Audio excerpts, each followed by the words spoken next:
Ah, God.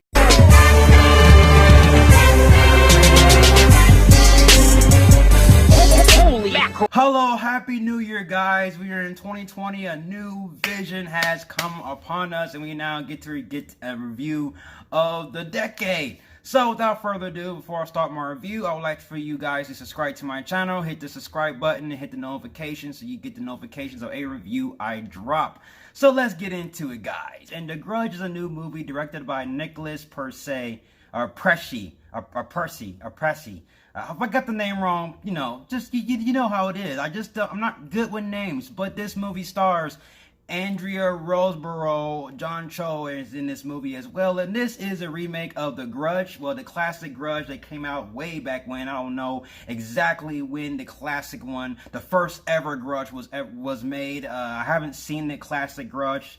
I've seen the classic 2004 Grudge, and actually, tell you the truth, I'm not much of a fan of the franchise. I don't really follow the franchise like that. I only seen like one Grudge movie. I thought that was good, and I love the atmosphere of that movie as well. So The Grudge revolves around this vengeful ghost that lands a curse on this house, and those who enters in this house dies from a explicit, gruesome murder. And this Detective Muldoon, who's being played by Andrea Roseborough, goes to this mysterious cursed house to investigate the murders, and we have the movie Grudge. Yes, this is a thing now. This is the third year in a row where the first film of the year I review is a horror film. You know, they just love bringing those out in theaters. But I gotta say that this remake right here was the definition of reason why bad movies always comes out in January, because I didn't have no lick of fun watching this movie. This movie was horrendously boring. But still, I have some positive energy going into this movie. I gotta talk about the positives in this movie, and here are the good things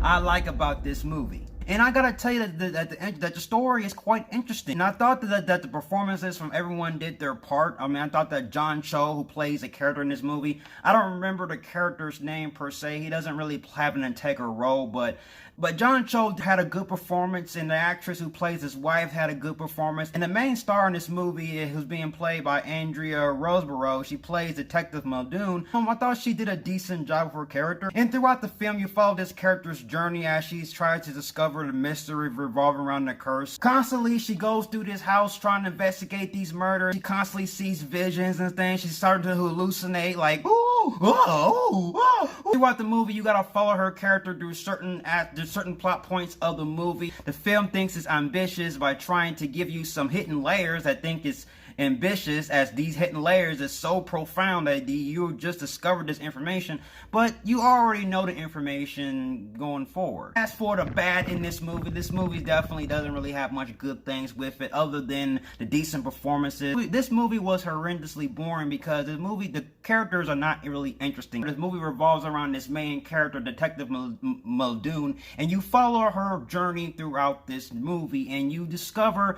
some hidden layers within this plot, but you already know what these hidden layers are because you are smart. The audience is super smart. The film itself think the audience can't comprehend what's 2 + 2. It equals 4, not fish. The film's plot revolves around this evil curse revolving around this house, and there are certain characters whose lives transpire at this house.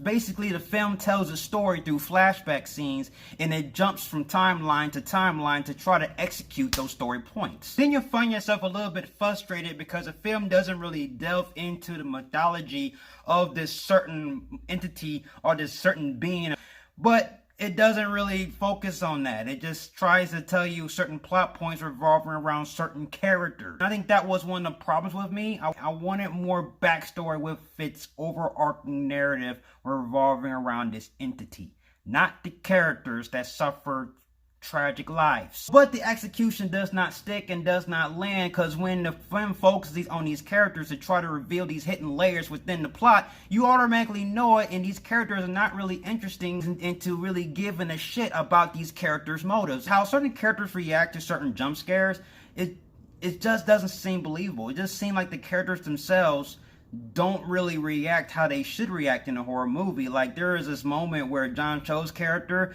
he sees this little girl like in the middle of a hallway, and she comes out of nowhere. Like, she basically comes out of nowhere.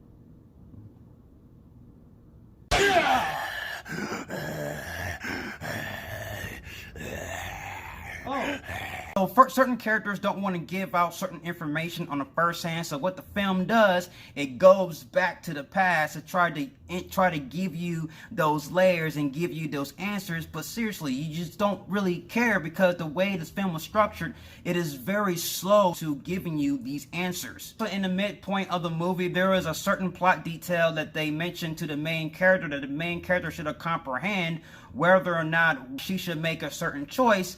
But the character certainly did not understand that kind of message, but the audience can comprehend that message. So therefore, this character is making bad decisions in this whole entire movie just to progress this plot and give the movie its rightful screen time and runtime. Some of the jump scares is pretty much a wide shot, and characters are pretty much in a hidden room, and the character is right behind them, and they attack them. It's the same cliche, no sound, and they attack. He doesn't really have decent characters, doesn't have good writing with his characters, doesn't give you a reason why you should be captivated with these characters or really be connected with these characters on an emotional level. So I had to give The Grudge bat nipples.